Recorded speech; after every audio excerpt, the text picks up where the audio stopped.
All right, good evening, everyone. Thanks for joining me once again. We are back with our East Lansing Study Committee on Independent Police Oversight Commission meeting, 125-21.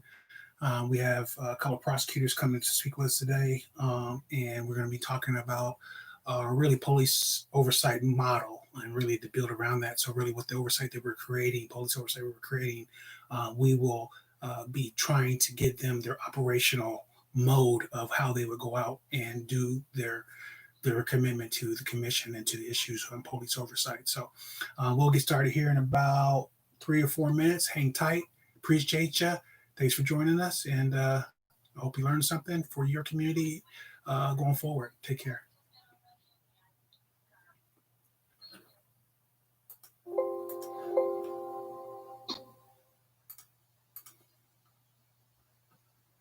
Good evening, everyone. Good evening. Hey, Chuck. Hi. Good evening, Mrs. Kathy Boyle. How are you? I think you're muted or something, Chuck. I can't hear you. How's my voice now?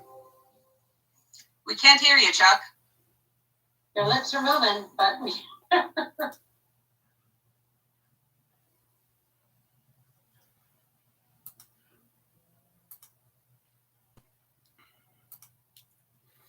Uh-oh, we're having some technical issues.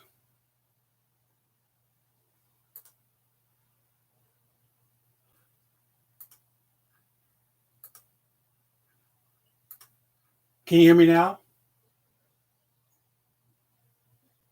Can you hear me?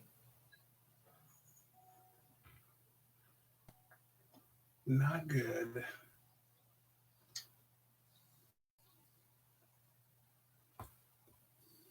I'll try to find a linked mic so there aren't two of us.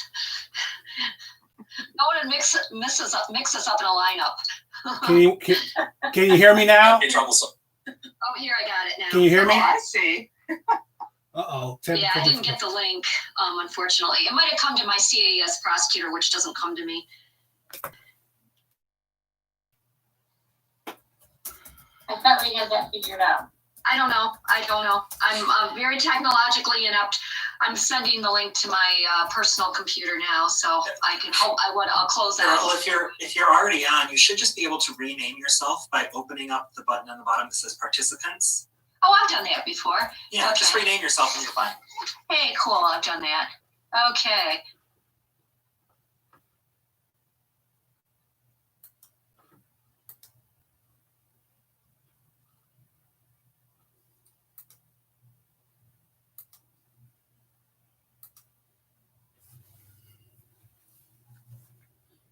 So I'm having computer issues. I'm rebooting my computer. I hope it doesn't take too long. We are like at 3-4 minutes on a countdown, and we'll see what happens. Luckily, I have a vice chair that can take over on the first part, and that's what they're there for. So we'll see. I should have did this earlier. I knew I should have did this earlier because I don't really ever turn my computer off, but I thought I could skate by, and I was able to be heard earlier, so I'm not quite sure.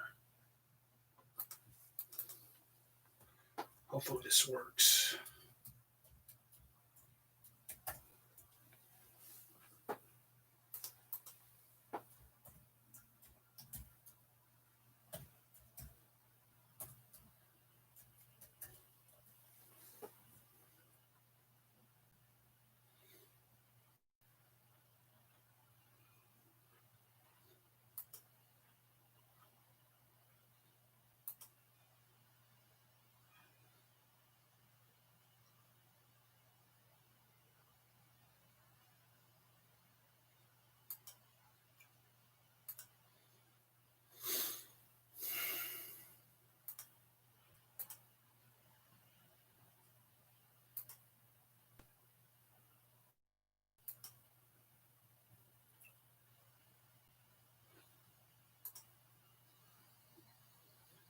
This meeting is being recorded. Hi, can you hear me? Yes. Oh, good. Perfect. And we just went live. Hi, welcome. Thank you. I just had some computer issues, so I'm a little bit bothered here, but welcome to tonight's East Lansing Study Committee on Independent Police Oversight Commission meeting. 6 p.m. on January 25th, 2021. It's good to see you all. Thanks for joining. Can you please go ahead and do a roll call, Justin, or Diane, excuse me. Yes, you can start with Kathy Boyle. Kathy Boyle, attending virtually from East Lansing, Michigan. Kelly Ellsworth Etchison. Yes, Kelly Ellsworth Etchison, attending virtually from East Lansing, Michigan, Ingham County. Noel Garcia Jr. Noel Garcia Jr. attending from East Lansing, Michigan, Ingham County. Chuck Grigsby. Attending from East Lansing, Michigan, Ingham County. Cedric Harrell. Attending virtually from Mason, Michigan, Ingham County. Ellen Josephson. Present, attending virtually from East Lansing, Michigan, Ingham County. Sharon Reed Davis. Sharon Reed Davis, present, attending virtually from East Lansing, Michigan, Ingham County. Chris Root. Attending virtually from East Lansing in Ingham County. Eric Williams.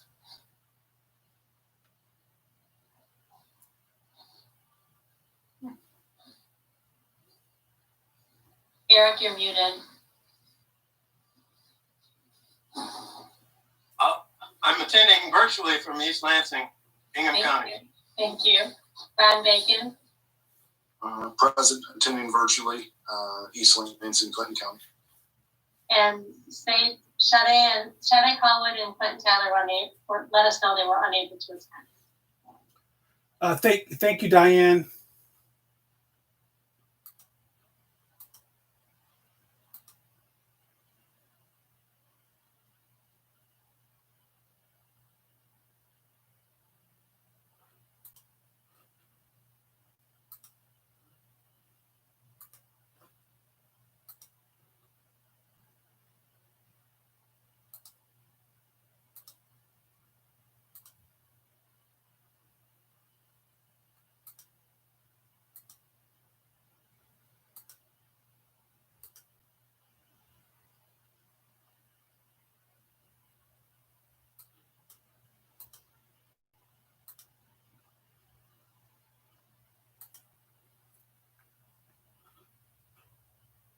A council of neighborhood presidents using Zoom at the same time? I do not know that. I do not know that. Looks like somebody else tried to sign in and start that meeting. Can you hear me? I can. I got kicked out. I don't know what happened just there. Sorry, I'm just working on somebody. Let me call the mayor quick. So you want me to just hold on for a second, Justin? Yeah, we're not connected to the live stream or anything anymore, so Okay. give it just a sec. Give me just a minute to get back up and running. No worries. Thank you, Justin. Appreciate you. There's a council of neighborhood presidents meeting at the same time, and maybe two people were trying to use the same Zoom account. I think that might be what somebody tried to kick us off and start that, but we've had this reserved for 3 months. Give me just a sec. I think George is making a phone call to verify. No worries. Vice Chair Root, I did have some computer issues just a second ago, so just be ready for this case I do go off be MIA. Okay. So thank you. So it sounds like the mayor was trying to use the account and there was a confusion about that. So they're switching off to a Teams, I think, or something else. So we should be good going forward and not get kicked off, hopefully. Okay, give me just a second to get everything reconnected then. Thank you. Thank you. Time to join us. 2021 is so far as much fun as 2020. Joys of technology. A couple of quick things I was going to say before I had issues earlier. I just want to let you know, Kathy Boyle, that I was just going to say after our roll call, I was just going to give you a moment or two just to maybe, if you're comfortable, just speaking on a little bit about your background and just kind of introducing yourself a little bit. Will you be okay with that?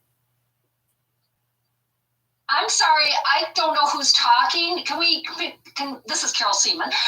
Can people identify themselves? Because I can't find who's talking on the screen. Sorry. No worries. We definitely will do that. I just also wanted to mention to you, thank you for joining us, prosecutors that are on the line here. And if you want, before we get started, as we get going, if you want to turn your cameras off until we get to your portion, you're more than welcome to do that. You do not have to do that at all, but if you want to, you can. And we will definitely identify the time period of when you guys will be up and running. And then we'll also, as we get live, identify ourselves when we do speak, so you're familiar with who's talking and have an idea kind of where it's coming from. So I just want to get those things out to you just in case you didn't have that conversation with someone already. And my name is Chuck Grigsby, by the way. I'm the chair of the commission here. Thank you for coming.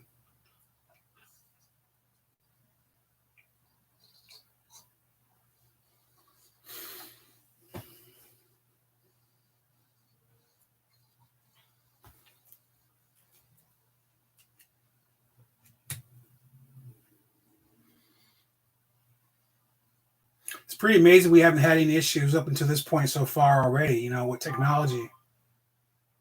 Yeah, we've been lucky so far. Let's hope it works.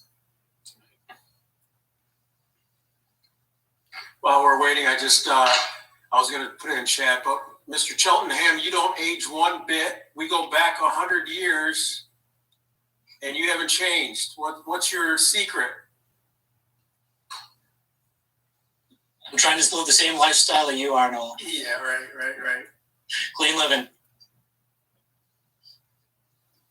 Wow, I was going to say, Noel, 100. Man, you look good too. I noticed Noel didn't say that about me, and we go back too. So, but Kim and I have been part of a mutual admiration society. So, I just think my eyesight's getting worse too.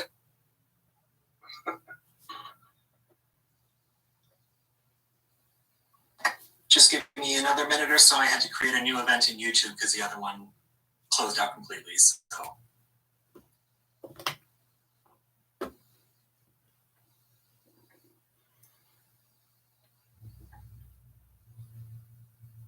Did we get through roll call, Diane, by chance? Okay, we did. Okay.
This meeting is being recorded.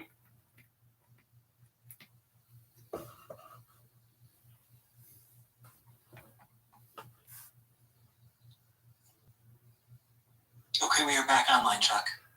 Thank you. I apologize to the community for our technical issues. I'm not quite sure kind of how that worked for you from your visual, but we have done our roll call. We'll move on to our next item on the agenda. But before we do that, before we move to item 1.2, I wanted to welcome our new commissioner, Kathy Boyle, who is more than welcome to the task at hand that we all have. And I was just hoping, Mrs. Boyle, if you could have a few moments or two to speak a little bit about your background and your reason why you're here. Well, I'm here because I was appointed to fill the vacancy that became open on the committee. I previously served on city council from 2012 through 2015. I'm currently serving on the planning commission for the city of East Lansing. I lived in East Lansing since 1985. I currently live in the Ivanhoe neighborhood, and if people don't know where the heck that is, I didn't know about it either till I moved here. But I'm basically snuggled up against Trowbridge Road and the entrance onto 127. I'm a retired labor law attorney. Let me see, what else? Certainly have an interest in the city of East Lansing, our police force, and our community. So that's why I volunteered to serve on the committee to work on a commission. Thank you so much for sharing, and we really appreciate you on behalf of the whole committee here. So we'll move on to item 1.2, approval agenda of January 25th, 2021. Assuming that everyone's had a chance to look at that and there's no amendments or edits, I'll look for a motion to approve. Moved by Commissioner Joseph. Is there a second? Seconded by Vice Chair Root. Is there any discussion in regards to the agenda? 125-2021? Yes, Commissioner Ellsworth-Etchison. I wonder if there will be room under old business to circle back around to the survey that's going to be done through the city of East Lansing to the community. So we have the community input meeting discussion, which is kind of really what that is. Did you have something different from that as far as kind of what you wanted to talk about, or? Well, I can talk about it at that point. Okay. If that's okay with you, we'll go ahead and just include that in there with what you have going on. Is there any other more discussion in regards to the agenda 125-2021? All those in favor, please say aye. Aye. Any opposed? So moved. Thank you. And just for housekeeping purposes, when you do, make a motion or you make a vote, please go ahead and raise your hand and give me the verbal, please, so I can make sure I get everyone counted for, just to make sure that we're nice and clean for our minutes as well. All right, we'll move on to item 1.3, approval of the minutes, 1/11/2021. Did everyone get a chance to look at those? Are there any edits or amendments? I'll look for a motion for approval. So moved. Moved by Commissioner Ellsworth-Etchison. Thank you. And seconded by Vice Chair Root. Is there any discussion in regards to the minutes of 1/11/21? All those approved, please say aye. Aye. Aye. Any opposed? So moved. Thank you. All right, we'll move to item 1.4, written communication. It's a lot there, but not a lot for us to really actually go through. The first line item on there is just pretty much email correspondence from Vice Chair Root and Deputy Chief Gonzalez in relation to item 5.1. And just to let us know that we do have some of the questions, but not all the questions answered. And he is going to follow up with the second part of those answers in our next meeting, I believe, if I'm not mistaken on that. So that's what that first correspondence is regarding to. And then we have on the second line, Vice Chair Root's memo. And I'm going to go ahead and let Vice Chair Root really talk about the appendages and things that are included in there and just give you a quick run through. And then if you have any questions or follow up, you can definitely chime in. Those are appendices, which was appended to our agenda at our last meeting, January 11th. So this is filling in more of the material that is referenced in that section 2 about the recent situation of oversight of policing in East Lansing. And the idea with these appendices is to give people information and examples of the types of information and data that are currently available. That's what 5 of these items are. The memo, the list of appendices, and then 3 of the actual appendices. Thank you, Vice Chair. Does anyone have any comments, questions? All right, we'll move on. The next line item we have here is really a document that was submitted by Vice Chair Root, and it's really going to, I think, can be included in item 5.2 as far as our discussion, as far as some of those main things, unless someone wanted to chime in immediately about that right now. Please, Vice Chair Root, make sure I don't forget about this part of our discussion, including to what we're going to be talking about a little bit later on in the item, a line item there for me, please. All right, then we have another line item on there, integrating social work and policing from Commissioner Williams. Did anyone have any reaction questions? Did you want to have a statement or two in regards to the information, Commissioner Williams?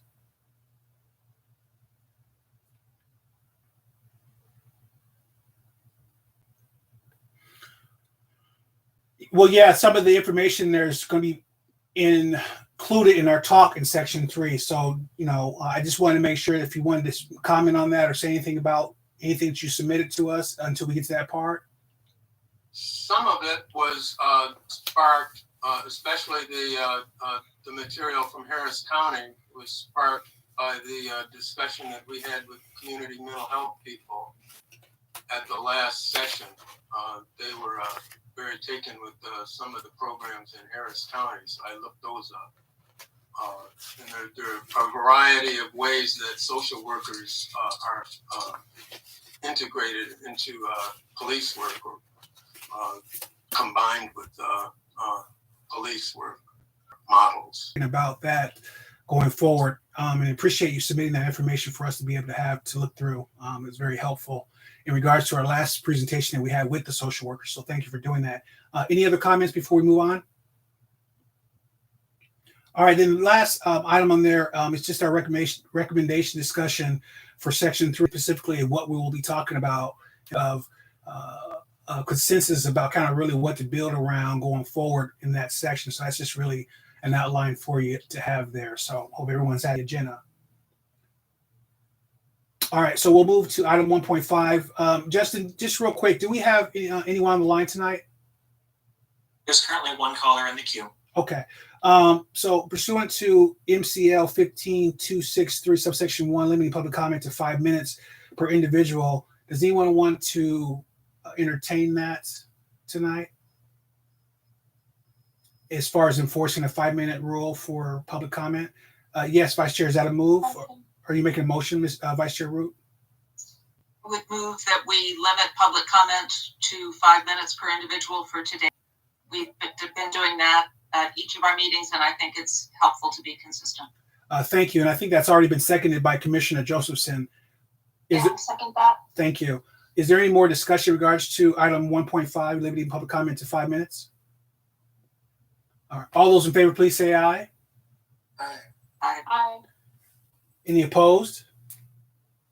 So moved. We'll be limiting public comment to 5 minutes, and so we'll move to communication from the audience, item point 2. Justin, whenever you're ready, please. Okay, the caller is phone number ending in 053. You may unmute and address the committee.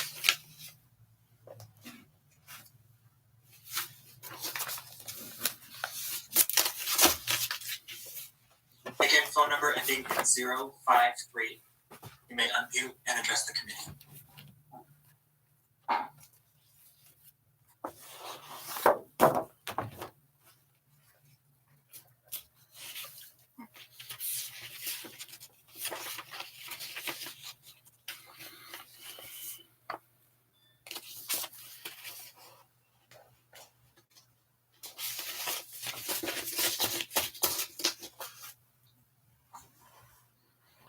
We'll give that person a few seconds more to see if we can get them figured out here with their mute button. Is it sometimes *6 that works, Justin? Yes, it's *6 to unmute. Again, phone number 053.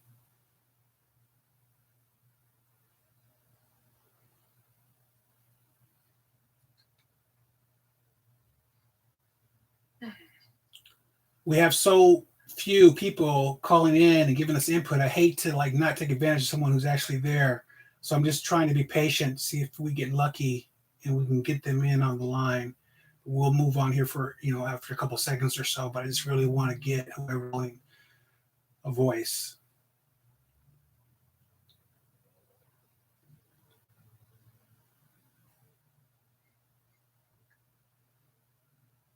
What is the prompt again, Justin? Star what? *6 to unmute. Again, that's phone number ending in 053.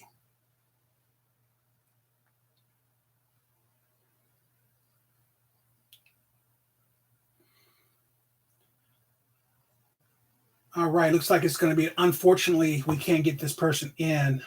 We must move on here. I'm just going to give it another 10 seconds or so, and then we will move on to the next item on item 3.1 here.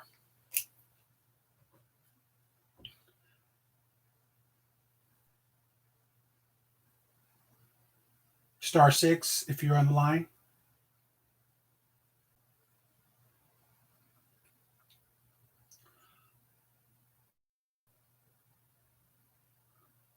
All right, we'll go ahead and move on. If you can hear us and you really want to have a chance to speak or have something to say, please email the committee and what you were going to say tonight. So we can definitely appreciate what you have to offer from the community input that you wanted to have this evening. And we definitely will make sure that we address it in our next meeting. If it's something urgent, we'll address that beforehand and get back to you. So thank you for your participation. We'll go ahead and move on to item 3.1, presentations from Prosecuting Attorney Carol Siemon and Chief Assistant Prosecutor Mike Cheltenham. Thank you. Thank you. So I'm Carol Siemon, and Mike Cheltenham is the Chief Assistant Prosecutor. And I see this a little more as a conversation, maybe a first conversation, because I think all of us have been thinking about the issue of how to deal with this for over a year now, but especially in the last year with events that have occurred. So historically, how we've responded to allegations of police violence, there hasn't been a real clear cut process for it. And so what I've tried to in the last year is determine how we are going to respond in Ingham County. And I've also consulted with some of the other prosecutors from across the state of Michigan to get a sense for what they're doing. And as you know, having looked at best practice issues for police accountability from across the nation, this is a conversation that's occurring almost everywhere. So I was an assistant prosecutor in the 80s and 90s, dealt with resisting and obstructing in other cases then. Over the years, I've given some thought to how that has impacted on community members and disproportionately impacted some more than others, particularly those who are young and those who are Black or brown. And so when I came back to the prosecutor's office as the elected 4 years ago, that was kind of back on my radar. And I've been watching the resisting and obstructing cases and other cases. We've had a few that have come to us specifically to review officer-involved shootings or use of force. Those have been relatively rare, thankfully. I think maybe 4 since I've been in office, and one was for another county.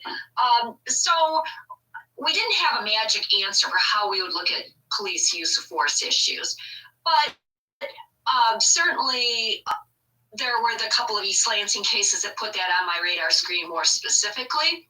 And that's when when our resisting and obstructing policy was formulated, that said, we're going to look at our videos, we're going to review all evidence, and we're going to look at specific criteria to determine whether or not we should issue charges before we issue them, because both the cases locally as well as the cases across the United States and a couple in Wayne County and Oakland County that were really fairly dramatic, they really highlighted that you need to have all the information, because those are can be very charged kinds of arrests that start with a relatively minor event and then escalate into a much more significant event. So that policy was something that police department, but if it's a death in custody, I had talked to Dana Nessel, and she said the AG's office would agree to handle those. So they would go to Michigan State Police for investigation, and those would go directly to Michigan State Police, not come to our office. Then we would look at handle other situations where there may be allegations that the police officer used improper force. And what we wanted to sort out was, what's our purpose in reviewing those? And we really are looking at those as to whether a case rises to the level that we might consider charging the police officer. This isn't like a personnel or administrative review like you guys do, or an internal affairs kind of investigation, or something that would be for a civil lawsuit, This is strictly looking at the issue of a review for a potential warrant against the police officer. And in those instances, we will accept those cases for filing after the Michigan, because typically Michigan State Police would investigate, accept those cases for filing.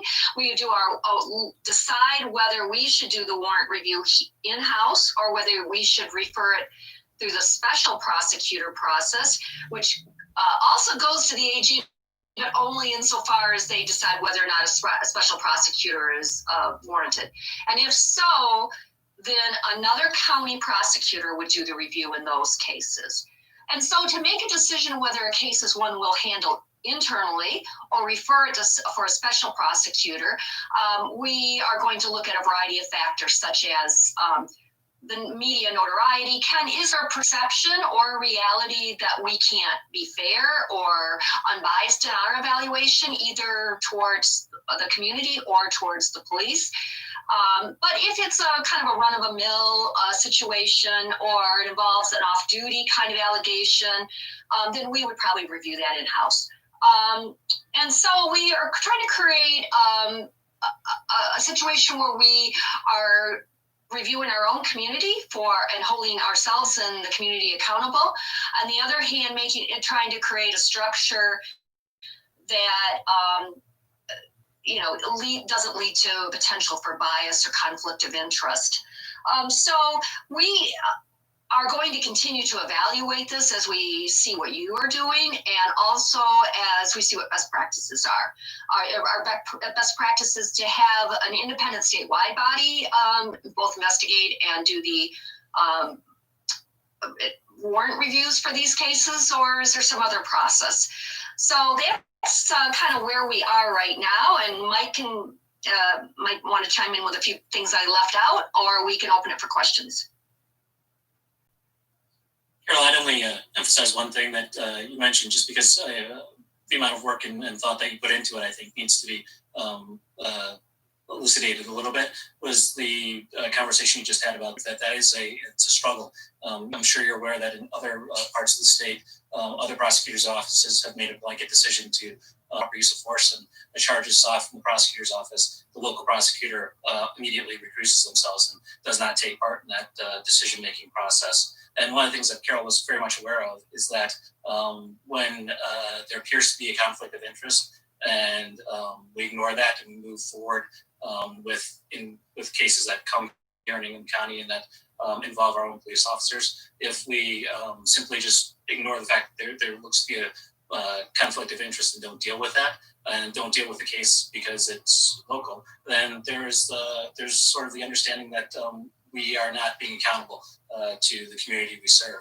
And so Carol wanted to make sure that the distinction was clear, at least for our APAs, that when a case comes in and it's a case not involving a shooting, because as she mentioned, or a fatality goes automatically go to the AG's office, she's made the decision that in order for the community to see what we're doing and to for us to be accountable to them, that we are going to hold on to those cases. We're going to look at them closely and not automatically recuse ourselves from those, because and she can explain this further, but it's my belief from my conversations with her that essentially Carol wants to occupy that space where we do have an opportunity to sort of say to law enforcement, because we work so closely with them, that this is conduct that we find unacceptable, or this is conduct that is acceptable, or this is conduct that we have issues with, and we'd like to talk about ways in which that conduct or that training can be changed in the future or modified.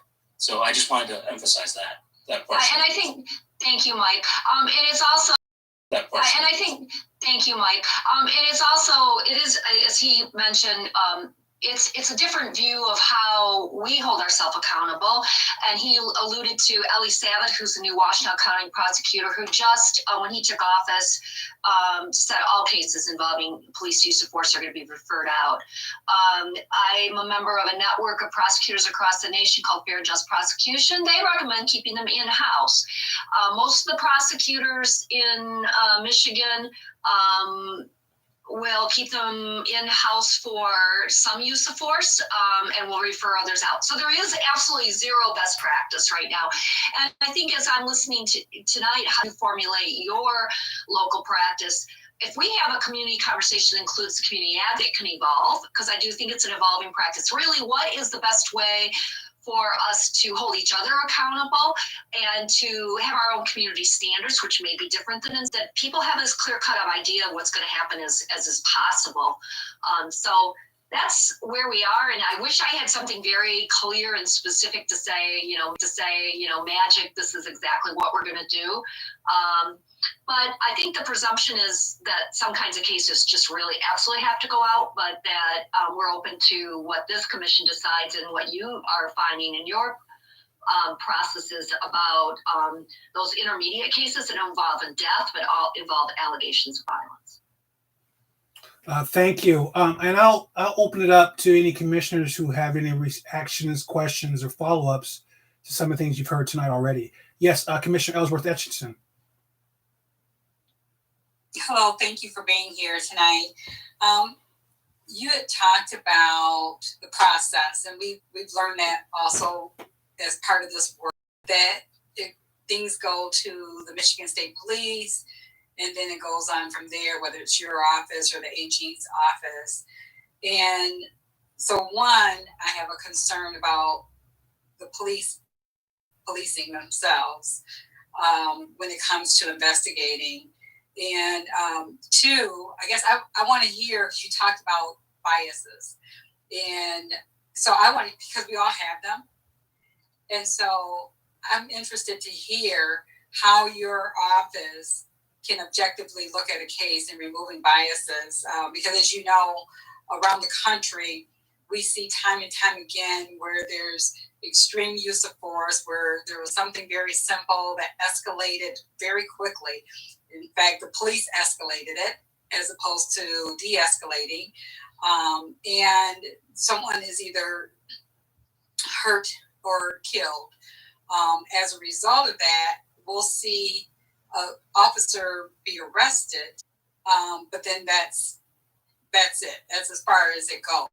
And so I'm really concerned about or interested to hear how your case or your office will look at these cases in an objective manner, how you are removing biases when you're looking at these cases, because I do have concerns of how things look historically has played out with the prosecutor's offices as it relates to favoring the police officers. So thank you for that question. So that's a complicated one, and I'm going to answer it in parts. So first of all, when we talk about policing actions, I want to be clear that what our office does, we touch the police in many places, or they touch their actions, but that what we are going to be reviewing and should be reviewing is there a legal reason to charge this police officer with a crime? And that is a separate decision. And I think it's very frustrating for many people, many citizens to look at police action that they say, but this is really bad stuff. We don't like what's going on here. And then the prosecutor is looking at it through the lens of, can I prove beyond a reasonable doubt that someone committed a crime here? So I think we have that. That's something that a reasonable doubt that someone committed a crime here. So I think we have that. That's something that the police commission and we all have to discuss is what are those intermediate steps where you're holding someone accountable, but it isn't, I can't issue a charge against somebody unless I believe I can prove it beyond a reasonable doubt that someone committed a crime. So the bias issue is multifaceted. First of all, when I was referring to it, I was specifically referring to just a general bias about, people perceive that the prosecutor, because we work so closely with the police, that that we might, automatically favor the police. And one of the struggles is that we all know that the institutions themselves are racist. There are no major institutions in the United States that are not. Policing is, prosecution is, courts are, probation. They are, because that's how they were created. Good people are involved in working on changing those issues, but we're all having to work within the structures that evolved over time that were inherently racist. So what we've been doing in my office since I took office is we started with implicit bias training right away in 2017. I worked for 2 years to get the very Institute of Justice to come and work with us to our data collect, to what kinds of information about demographics, kinds of crimes, kinds of sentencing, who do we refer to diversion or specialty courts, how do we treat people differently based on age, race, different demographics, including the victim demographics.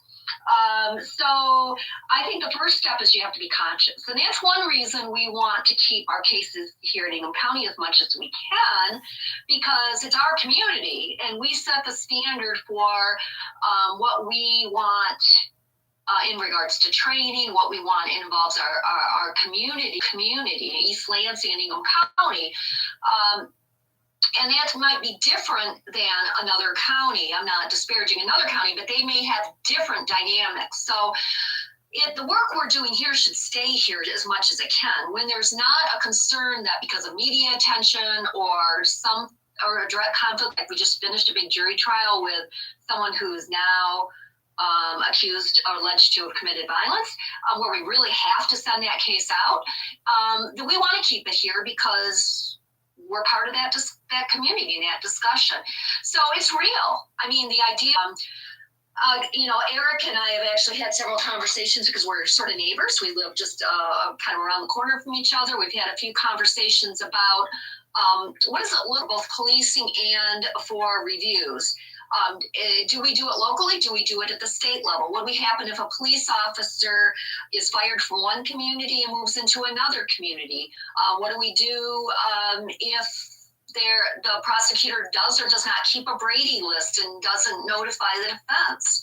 If we have reasons to believe we have problems with a certain police officer, and how do we also avoid painting everyone with the same brush when it comes to policing? Because I'm not someone who believes in abolishing police or the police are bad. I mean, we need police. So how do we improve the structures?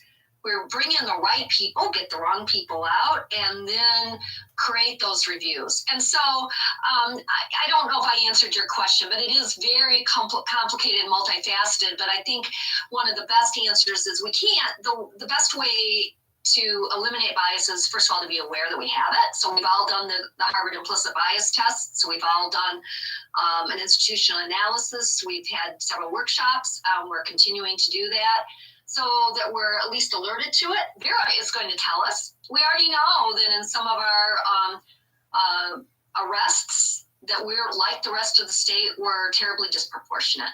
We've reduced our incarcerations to prison by 27%, but our percentages of African American compared to white continue to be the same. That's about 40% go to the Michigan Department of Corrections. So sometimes even when I'm trying to deal with mass incarceration, but the racial disproportionality persists. With felony firearms statewide, there's just been a recent report from Safe and Just Michigan that said we're one of the worst offenders. We're also one of the larger counties, so that's part of the reason. But about 90% of our people who are there solely for a felony, in prison solely for a felony firearm conviction, are Black. That's very consistent with the rest of the state. That's a problem. So sometimes we're looking at very specific targeted kinds of charges or kinds of situations where people are having encounters with the police. So like Lansing Police Department initiated, I don't know how it's playing out, but a new policy about traffic stops. Not stopping for things like cracked windshields, license plate lights out, those really minor offenses that for some people really escalate into deadly encounters. I don't know what East Lansing's talking about. Certainly when we look at Gazito and Loggins, those were two very minor contacts that escalated beyond what was justified, in my opinion. I mean, morally justified, maybe legally justified.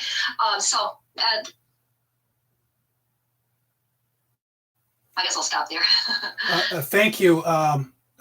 There's a lot to unpack in that answer. I must say, if I may, to officer-related incidences that reach to your table, it just doesn't seem that those people are held in the same regard as, for example, a minority person in regards to being prosecuted and subsequently being charged with something that's life-changing. And we're always talking about how some of these nonviolent contact end up being violent, and it just really seems like in so many different ways. And I struggle with the disparity of how few times officers are charged or held accountable to some of their actions. Why is it that they have somewhat a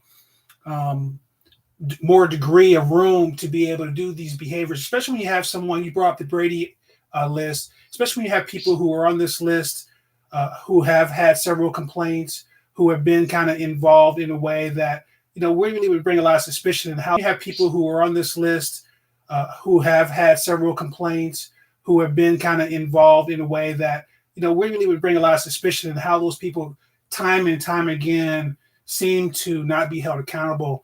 And I'm not quite sure how you can answer that question, but it's just very obvious from the community standpoint that there's a difference in how you about holding accountability.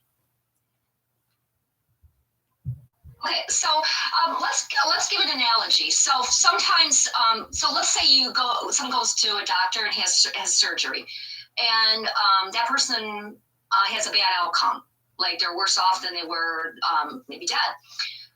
And so now you have a whole variety of different scrutinies. You're going to look at that particular situation. So you may have the hospital who's going to say, where they're going to do some kind of review. They always will do a review, and they'll say, were policies followed? Did this doctor do what was that he or she was supposed to do given the hospital's standards and protocols? There might be a licensing review of some sort. I'm not an expert in this, and someone like Kathy Boyle, who's like more of a labor expert, might not be able to answer this. But there are varying levels of reviews. There may be a civil lawsuit from the families, and this doctor was negligent, and we're going to bring a tort action. We're going to ask for money damages. And then there could be, like, this activity was so egregious. This doctor was under the influence of drugs or drunk when he or she did the surgery, and this person died. There might even be, so it could rise to the level of a criminal case. Now, let's take the criminal case. If I get the case and saying a doctor did something in the course of his or her job responsibilities that led to a bad outcome, we have to apply the standards of what that person's job was. So it's different if you had someone who walked into someone's hospital room and smothered them with a pillow. That's, kind of clear-cut homicide. But if you have a doctor who's trained to perform surgery and then there's a bad outcome, that doesn't mean the doctor was neglectful or that the doctor was criminally liable. It could. And that's what we have to look at. So I guess that's the most, Chuck, the way that I would analogize it to police, and stabs them. That's going to be it's a different situation than, say, a police get called to an altercation, a crime has occurred, then that officer has to apply his or her. So again, if the officer is alleged to have engaged in unreasonable force, to have done something that's not appropriate, there may be the supervisor, there may be personnel, something that happens. There may be someone's fired. There may be someone who gets their certification as a police officer pulled. Brown young men are usually arrested, and then you've got officers being, I think one of the things that I've noticed that you find when you're doing these, when our office receives these kind of reports, is that there's a disparity in the level of investigation that you get. I can't really speak to where officers, if they aren't following the rules and they're certified, then there's going to be investigations by other officers within that department. And then if there's the chance that the officer is held in criminal charges, it's usually investigated by MSP or some sort of outside agency. And, there's there's 3 or 4 levels right there that you have of that sort of review. And so when when our office ends up being 2 different types of investigations